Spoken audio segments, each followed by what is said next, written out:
কাজ করতে করতে জীবনটাকে আবার খেয়ে গেল, একটু বসুন রে বাবা রে। এক সময় গেল আমার পেছন সাইড খাই বাবা। কাজ কর আমি আর এই জল হচ্ছে শুধু শুধু ঘুম পড়বে, আর এই সুপারভাইজার যখন কাজ করবো তখন ওর খোঁজ থাকে না, একটুখান বসলি পর কমতে যে আসে হেলে রাইজি সব কাজ একবারে করবো। আমার ঘাড় যাবে নাই আমি যাব, ইগির কাজ করে ইগির মন পাওয়া যাবে না। সারাদিন কুড়ির মতন খাটতে, কুড়ির পায়ে জিরি না তো আমার পায়ে জিরু নেই, খাটতে খাটতে খাটতে খাটতে একেবারে খাই গেল জীবনটা। তারপরে ইগির মন পাওয়া যায় না, যে একটু বসবো সেইরা এসে হাজির হবে, এটাও ঘাড়ে নেবো, দুনিয়া সব একবারে নিয়ে যাবো। তারপরে কি মন পাওয়া যায় কি না ইর দেখো এসে জল আসতে এনে ঘুম পড়তেছে, ইন থই গেছে ইতি বলি কি না গেছে খাই।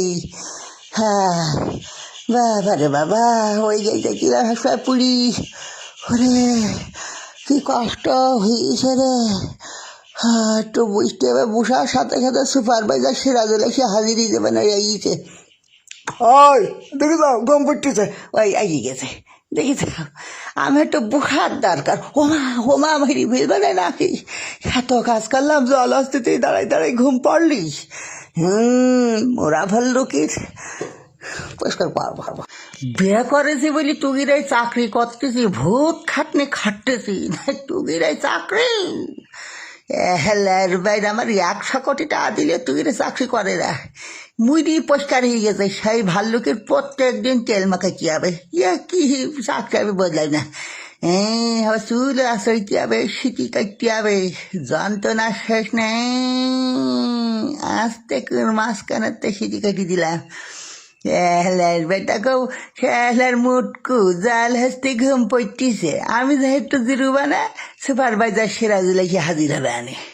শান্তি বলতে কিচ্ছু নেই, বাড়ি কয়তরি খাঁচার খাঁচার খাঁচার খাঁচার করে, আর অফিসে আসলেই শান্তি নেই। এইবার উঠে দাঁড়িয়েছে, এইবার আমার তো মাথা টাথা ঘুরতে, কাজ করতে করতে একটু বসার সাথে সাথে যে কি ঘটবে না খোদা।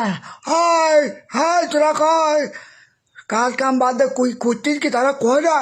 হাই সবার বাজার আমরা সে লোক কয় ভাই দেখে যান ঘুম পড়তে, এর কাজ তো একটাই ঘুম পড়া ওই দিতে থাকেন ঘুম পড়তে। আমি দেখতেছি ওরে বা ওরে বাবা রে মাইরি ভালবে নাই নাকি, যা পারে তাই করুক গে, এলার ভিক্ষি করে খাবো। তা টুগির চাকরি আর করবো না, শুইলাম ভালো হতো, হ্যাঁ রোজ দেয় সুকান্তে আবার যতই ডাকাডাকি করো, ও চাকরি আমি আর করতেস নি। দৈনিক 1 লাখ টাকা বেতন দিলে ইনতে নেই যাবে আস্তে কর। এই সব বানাই করেছে, আর সময় আমার দেখছিল সব ধ্বংসই, এমনি আসি বিপদের মধ্যে। আরে বিটা এখানে রুইছে, হাতে ছুরি চাকুনে বসে রয়েছে, আমার হাঁকেবার জীবনটা খাই দিছিল। বাবা রে বাবা, তা বাজিয়ে গেছি তখন তো ছাড়াবো কি কুর হুড়িয়ে হাতে তো সালাম দিচ্ছিস, আবার ডাকছি চাকরি, তোকে চাকরি তোরা করি যা চাকরি। রে সর্বনাশ বাবা, একটুখানার জন্য বেঁচে গেছি বাবা। এখান বসে এর মুড় পায়ের বসে নেই দেয় কামড় দিসনি জানো, এমনি বলে বিপদের মধ্যে রয়েছে বলে হাত পাতি বেরিয়ে যাই, হাতের পারে একটু না বসলে হবে আর। হ্যাঁ আসতেছে যতই আড়াই করো, ও চাকরি আমি আর করতেছি নি, হয়তো আবার আমার হয়নি, বিক্রি করে বেড়াবো, তা তুগির ওই চাকরি আমি আর করতেছি নি। জানতো না সে নাই সত্তর দিক হাজিরই গেল, চাকরি করো চাকরি করো, তুগির ওই চাকরি, তুগির ওই চাকরি তোরা করি যায় বুয়া শৈলি সাহেব কানতে বেরোবো, ইনতে আসতে কুর পারি গাউতে যাবে না, এরা জোর করি চাকরি করাবে আমার ওয়া সহ্য।